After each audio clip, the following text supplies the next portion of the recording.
Let us pray in the name of the Father, and of the Son, and of the Holy Spirit. Amen.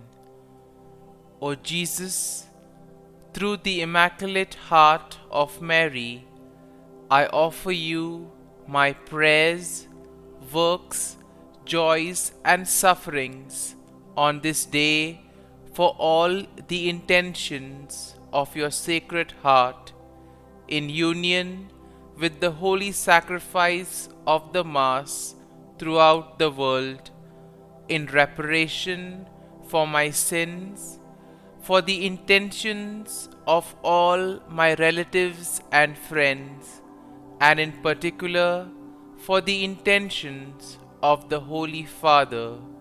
Amen. Let us pray for the intentions of the Holy Father for the month of March. For the new martyrs, we pray that those who risk their lives for the gospel in various parts of the world inflame the Church with their courage and missionary enthusiasm. Our Father, who art in heaven, hallowed be thy name. Thy kingdom come, thy will be done, on earth as it is in heaven. Give us this day our daily bread, and forgive us our trespasses, as we forgive those who trespass against us. And lead us not into temptation, but deliver us from evil. Amen. Hail Mary, full of grace, the Lord is with you. Blessed are you amongst women, and blessed is the fruit of thy womb, Jesus. Holy Mary, Mother of God, pray for us sinners, now and at the hour of our death. Amen. Glory be to the Father, and to the Son, and to the Holy Spirit, as it was in the beginning, is now, and ever shall be, world without end. Amen. My dear friends, the Word of God welcomes us this morning. And as we begin this day, let us begin by spending time with the Lord. As we have decided to welcome this day in the presence of the Lord, let us begin by thanking Him for all that He has done for us, all the blessings that He has bestowed on us, and most importantly, for all the graces, for all the favors that He has given us right from our birth till now. On many occasions, we see that because we are caught up with so many other activities, because of our busy schedule, we don't pay attention to these small details that are there in our lives. Very often, these graces, these blessings, which are so important in our lives, are kept aside. And therefore today, as we begin today's morning prayer, we ask the Lord to give us the grace so that we may be able to appreciate the good things that He has done for us. And therefore, it is appropriate that we begin today's prayer by thanking the Lord for all that He has done for us. First and foremost, we thank the Lord for the gift of life, for giving us talents, abilities, and various opportunities in our lives. We also thank the Lord for the gift of our family members, friends, relatives, near and dear ones, and all those who play a very important role in our lives. Now we see that there are so many people who have been instrumental in our lives in so many ways. These people have dedicated their time and effort, and thus they have shaped and helped us become who we are. And therefore we thank the Lord for their presence in our lives, and we also ask the Lord to bless them so that they may be able to have the fullness of life. We also thank the Lord for the gift of this day, yet another day that we have been given to make good use of our talents, of our abilities, and more importantly, to make a difference not only in our lives but also in the lives of those around us. We also thank the Lord for the various opportunities that He has given us. Opportunities to put our talents, to put our abilities to use. And at the same time, opportunities to help others make a difference in their lives. Lord, we also want to thank You for all the experiences that You have given us. Some of these experiences may be really good. We may want to cherish these experiences. But there may be other experiences which may be bitter, which may be harsh. Nonetheless, these bitter experiences may have taught us a lot in life. These are the experiences that have made us stronger. And therefore, Lord, we thank You for giving us these experiences, for making us better individuals, for making us stronger, and thus for preparing us to face the challenges in life. And therefore, my dear friends, as we participate in this morning prayer, let us ask the Lord for this grace that we may be able to radiate His presence to the world around us, that we may be able to become messengers of peace, joy and love, spreading His message of goodness, spreading His message of peace and love to the world around us. And therefore, let us ask the Lord to accompany us in whatever we do today, so that every action, every word may radiate His love, peace and joy. My dear friends, let us now reflect and meditate on Psalm 59. As usual, we shall take a look at the general overview of the psalm, and then we shall take a look at the psalm in detail. Now, when we look at Psalm 59, we see that the psalm is a psalm of lament that is attributed to David, and this was probably written during a time when Saul had sent men to watch David's house in order to kill him. And therefore, the psalm can be divided into 4 main sections. First, we see that a plea for deliverance from enemies. David's plea to be delivered from his enemies, which we will find in verses 1 to 5. In the second part, we see a description of wickedness and violence of the enemies, and this we can see in verses 6 to 7. Then in verses 8 to 10, we have a declaration of trust in God's protection. And finally, in verses 11 to 17, we see a song of praise and confidence of God's deliverance. Confidence that God will deliver him from all his enemies. And therefore, overall, when we take a look at the psalm, we see that Psalm 59 will reflect David's plea for deliverance from his enemies and his trust in God's protection. The psalm also acknowledges the wickedness and violence of the enemies, and at the same time, it will also emphasize the faithfulness and the strength of God. Now, the psalm serves as a reminder of the importance of seeking refuge in God during the time of trouble, and therefore expressing trust that God will deliver his people from all difficulties in life.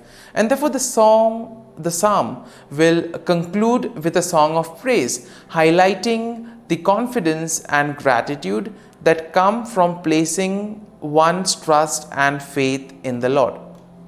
Now, when you take a look at the psalm in detail, we see that in the first section of the psalm, David pleads for deliverance from his enemies, and therefore he implores God to deliver him from those who seek his life.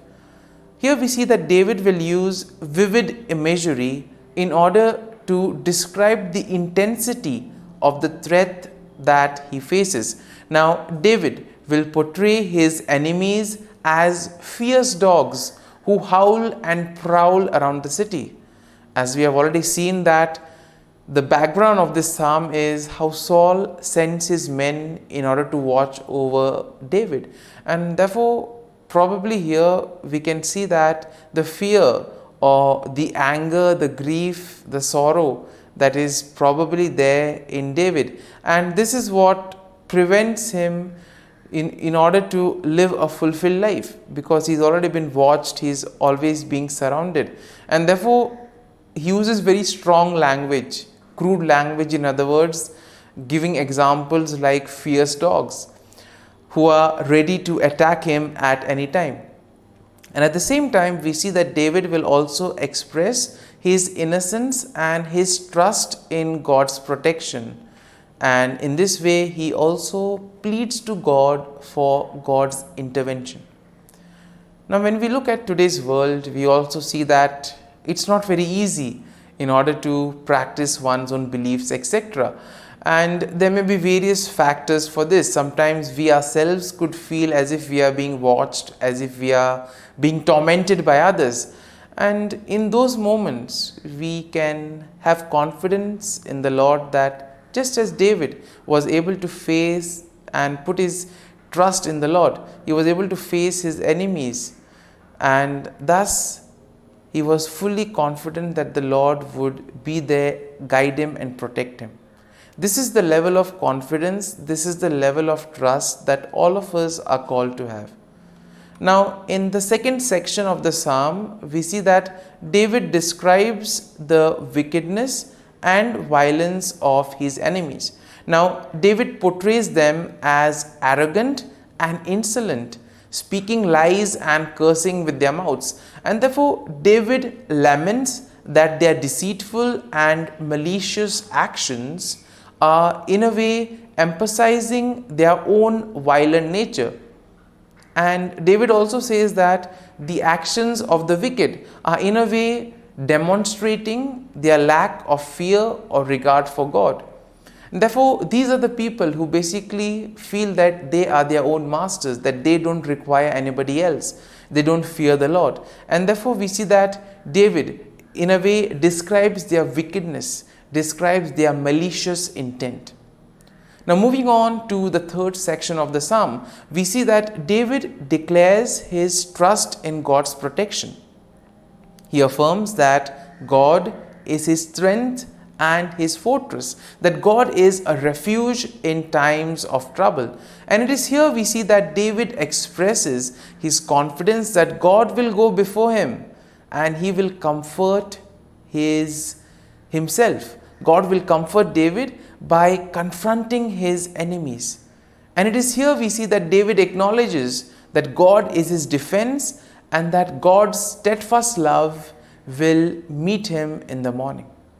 So much faith and trust David has in the Lord. And in the final section, we see that David offers a song of praise and confidence in God's deliverance. David expresses his faith in God's power, and he also declares that he will sing of God's strength and mercy. In other words, David says that he will praise the Lord for all that the Lord has done for him. Now, David acknowledges that God is his refuge and his stronghold, and he praises God for his faithfulness and deliverance. He affirms that he will trust in God and he will give thanks to him. And therefore, my dear friends, as we reflect on this psalm, we see that we can also apply it to our daily life situations. When we too are overwhelmed, when there is a lot of fear, when we are filled with grief, when we feel that we are being watched over, let this psalm help us. Let this psalm console us. Let this psalm help us to place our faith and trust in the Lord, especially during those difficult moments. And therefore, my dear friends, as we have reflected and meditated on this psalm, let us now close our eyes at this morning hour and let us thank the Lord. Let us praise the Lord. Let us glorify the Lord. Loving Father, you have given us this time in the morning. You have been gracious to us. You have given us your Son, our Lord Jesus Christ, who has cleansed us from our sin. He has taken away all our sins and He has given us a new life. Lord, we thank you for giving us the Holy Spirit. And therefore, Lord, we ask you to bless us and protect us at every step of the way. Be our guiding force. Be there to always show us the way. And for all this, Lord, we thank you, we praise you, and we glorify you. You have protected us and you have guarded us through the night. You have given us this time to spend with you. You have woken us up this morning and you have given us good health of mind and body. And for all this, Lord, for your love, for your mercy, for your generosity, we thank you and we praise you, O Lord. You are a merciful God. You have blessed us in so many ways. As you reflect on our blessings, as you reflect on all the good things that have happened to us, as we reflect on our experiences, Lord, we want to thank you. We want to praise you for making us better individuals. And now, my dear friends, let us spend a few moments in silence and let us reflect on the psalm. Let us see what touched us. Could be a word, could be a phrase, or could be a sentence or a thought. Remain with that and allow the psalm to take root in you, so that ultimately your words, your actions will radiate the love, peace, and joy of Christ to the world around.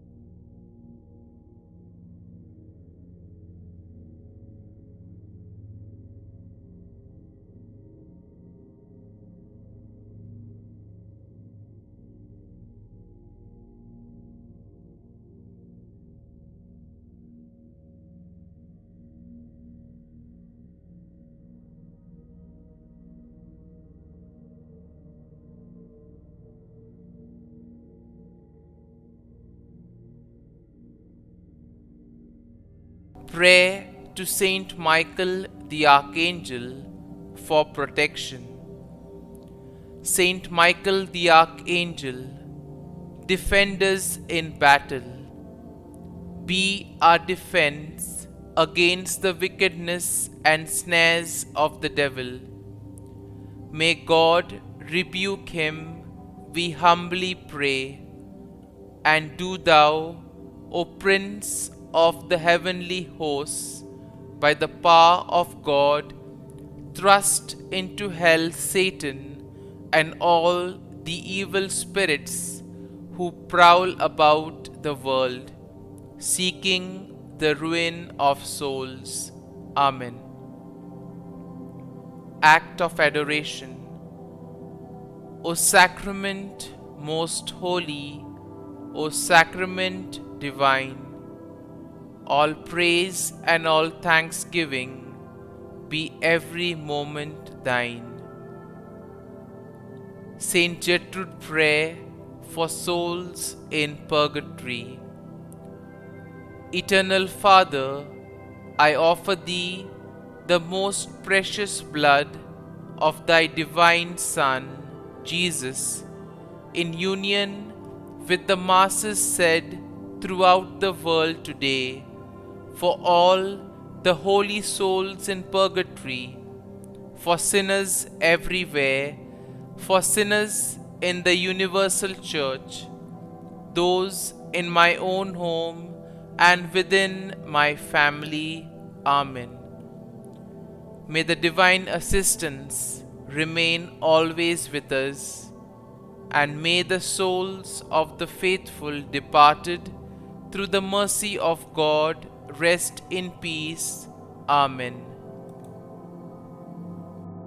Glory be to the Father, and to the Son, and to the Holy Spirit, as it was in the beginning, is now, and ever shall be, world without end.